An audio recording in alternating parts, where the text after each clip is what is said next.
အားလုံးပဲမင်္ဂလာပါကျေနပ်စွာနေထိုင်ခြင်းဆရာသားတွေ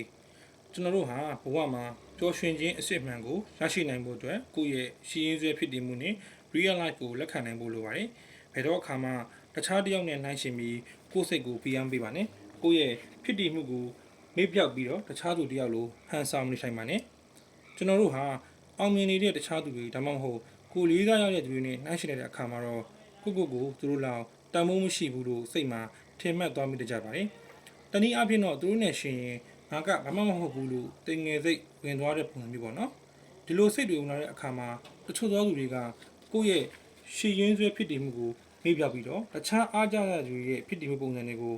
လိုက်တူနေတဲ့စိတ်တွေဖြစ်လာတတ်ကြတာဖြစ်ပါတယ်။ကိုလေးစားအားကြတဲ့သူတွေကိုဖြစ်လာအောင်ဒိုးစားခွင့်ရှိပေမဲ့သူတို့လိုပုံစံဖြစ်အောင်တူပါပြီးဟန်ဆောင်နေထိုင်နိုင်မျိုးတော့ဘယ်တော့မှမလုပ်ပြီးပါစေနဲ့။မူရင်းတော့ဘယ်မိတူမှမကောင်းလို့ပါကိုပုံစံကိုဖြစ်တည်မှုကိုသာချစ်တတ်အောင်ကြိုးစားပါ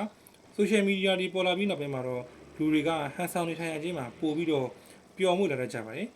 သူတို့ရဲ့ကြွယ်ဝမှုတွေသူတို့ရဲ့အောင်မြင်မှုတွေသူတို့ရဲ့နေ့စဉ်လှုပ်ရှားရုန်းကန်မှုတွေကိုအမှန်တကယ်လက်တွေ့ဖြစ်တည်မှုတွေပါပဲနဲ့ဟန်ဆောင်မှုနဲ့ထုတ်ပေါ်လာတတ်ကြပါတယ်တကယ် real life ကိုဖုံးကွယ်ထားပြီးတော့ကိုဖြစ်ချင်တဲ့ဘဝပုံစံမျိုးကိုလိမ်ညာချပြတတ်ကြပါတယ်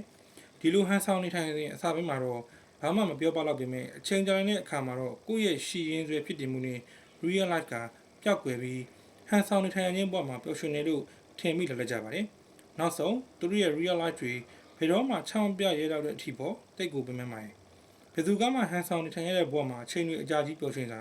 နေနေမှာဘူး။တကယ်လို့လက်ရှိကိုဟာ fictitious life မှာပျော်ရွှင်နေသူဖြစ်သေးရင်လေဒါဟာပျော်ရွှင်ခြင်းအစစ်မှန်မဟုတ်ဘူးဆိုတာကိုသိထားဖို့လိုပါတယ်။ကိုယ့်ဖြစ်တည်မှုကိုအတင်းဖုံးကွယ်ဖို့ကြိုးစားပါနဲ့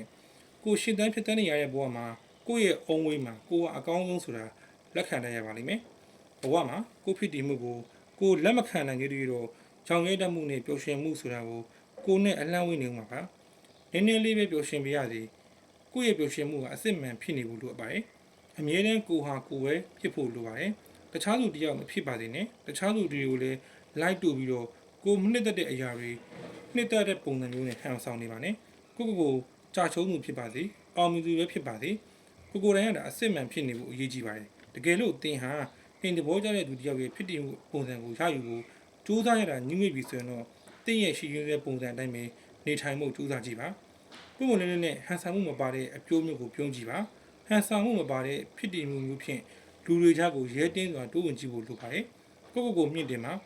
ကိုအရေးသွေးကိုမြင့်တင်ခြင်းတွင်တခြားသူတယောက်ပုံစံဖြစ်လာအောင်စူးစမ်းမြင့်တင်ခြင်းမျိုးမဟုတ်ပါသေးနဲ့ကိုဗာရှင်အတိုင်းနာကိုဖြစ်ပါသည်အရေးချင်းပြည့်မီတဲ့သူကတင်ကိုယ်တိုင်ဖြစ်ပါသည်တင်ကိုယ်တိုင်ကဘာဖြစ်ချင်လဲဘာကိုလိုချင်လဲဆိုတာကိုသိအောင်လုပ်ပြီးတော့ကိုပုံစံကိုအတွေးခေါ်တဲ့ကိုဖန်နေရယူပါလူတိုင်းဟာလည်းကိုဘဝကိုကျင့်တတ်ပြီးအကောင်းဘက်ကရှုမြင်တတ်မယ်ဆိုရင်တော့ဘယ်လိုနေရာမျိုးရောက်ဘယ်တော့မှတိမ်ငင်မိမှာမဟုတ်ပါဘူးဒါဆိုရင်ကိုယ့်ရဲ့ confidence level ကလည်းအမြဲတမ်းစိုးဟိုက်နေမှာပေါ့နော်လောကမှာသူရလို့ဖြစ်လာပြီဆိုလို့ရှိရင်တော့ကိုရရှိတဲ့ဘဝကကိုယ့်ရဲ့ဖြစ်တည်မှုအပေါ်မှာကိုယုံကြည်မှုရှိပြီးခြေနဲ့ပျော်ရွှင်စွာနေထိုင်ရတဲ့တတိရှိဖို့လည်းလိုအပ်ပါတယ်။နေမင်းကြီးလောက်ပဲလင်းလင်းမိအိမ်ငယ်လောက်ပဲလင်းလင်းပိုးဆုံးသူတွေလောက်ပဲလင်းလင်းကိုယ်ပိုင်အလင်းရောင်အစ်စ်ဖြစ်နေဖို့ဟာအရေးကြီးပါတယ်။အားလုံးကျေးဇူးတင်ပါတယ်။